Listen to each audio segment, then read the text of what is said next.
আলু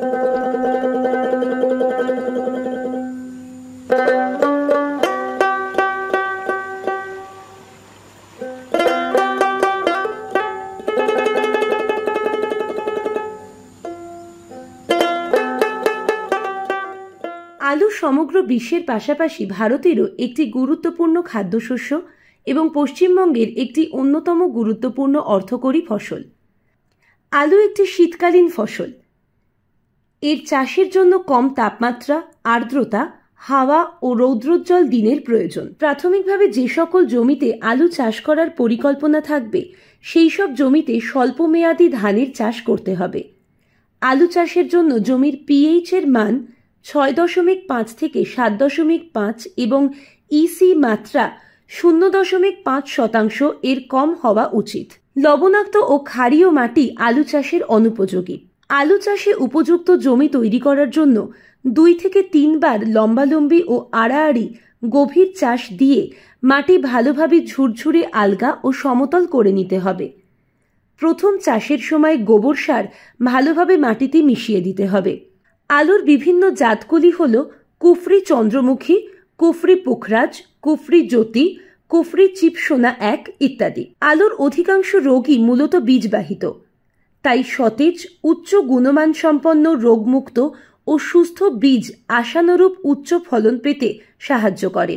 3 থেকে 5 সেমি ব্যাস বিশিষ্ট অন্তত 2 থেকে 3টি চোখযুক্ত কমপক্ষে 20 গ্রাম ওজনের গোটা আলু বা একই ধরনের কাটা আলু বীজ হিসাবে ব্যবহার করতে হবে। প্রতি একর জমিতে আলু চাষ করতে 7 থেকে 8 কুইন্টাল বীজ আলুর প্রয়োজন।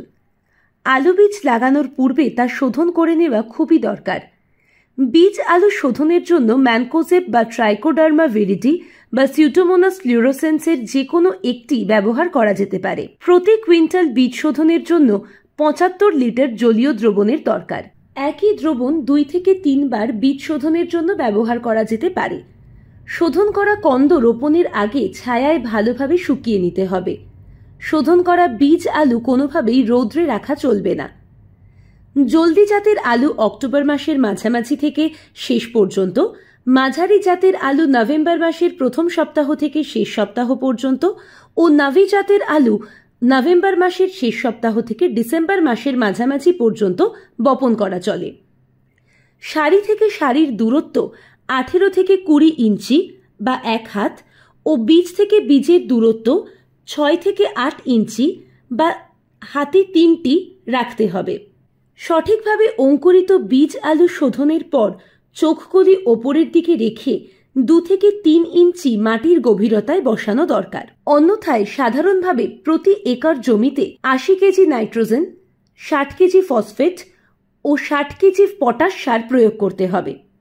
মূল সার হিসাবে অর্ধেক নাইট্রোজেন, পুরো ফসফেট এবং অর্ধেক পটাশ শেষ চাষের সময় জমিতে ভালোভাবে মিশিয়ে দিতে হবে। প্রথম চাপান সার হিসাবে অবশিষ্ট নাইট্রোজেন সারের অর্ধেক ভাগ এবং অবশিষ্ট পটাশ সারের অর্ধেক আলু লাগানোর 3 থেকে 8 সপ্তাহের মাথায় কানি মাটি দেওয়ার সময় প্রয়োগ করে হালকা সেচ দিতে হবে। আলু বসানোর 7 দিনের মধ্যে ঝাপটা সেচের খুব দরকার। এরপর থেকে প্রথম ভেলি বা কানি মাটি 2 থেকে 3 দিন আগে পর্যন্ত প্রয়োজন বোধে 3 থেকে 4 দিন অন্তর জলের ঝাপটা সেচ দিতে হবে। তারপর পরবর্তী সময় থেকে দ্বিতীয় ভেলি তোলা পর্যন্ত 7 থেকে 10 দিন অন্তর সেচ দেওয়া প্রয়োজন। দ্বিতীয় ভেলি তোলার পরবর্তী সময়ে একইভাবে 7 থেকে 10 দিন অন্তর সেচ দিতে হবে। 2 থেকে 3 বার হাত নিড়ানি দিলে আগাছা নির্মূল হওয়ার সাথে সাথে মাটি আলগা ও ঝুরঝুরে হবে এবং আলুর বৃদ্ধি ভালো হবে। আলু লাগানোর 3 থেকে 4 সপ্তাহ পর যখন গাছের উচ্চতা 15 থেকে 22 সেন্টিমিটার হয় তখন গাছে প্রথম মাটি ধরানো হয়। আলু গাছের কাণ্ড ও পাতার রং 50 থেকে 70% হলুদ হলে বুঝতে হবে ফসল তোলার উপযোগী হয়েছে। কাণ্ড মারা গেলে কন্দের খোসা শক্ত হলে আলু তোলা হয়। ঋতু, জলবায়ু ও জাতের ইত্যাদির ওপর নির্ভর করে ফলন পরিবর্তিত হয়। উন্নত জাত 60 থেকে 75 কুইন্টাল প্রতি একর।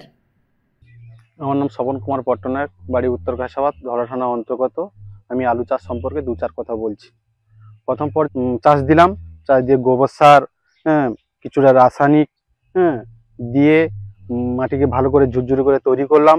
তারপরে হচ্ছে বীজ শোধন আছে, বীজটাকে 10 মিনিট জলে ভিজালাম, ভিজিয়ে ছায়াতে ওকে শুকনো করলাম।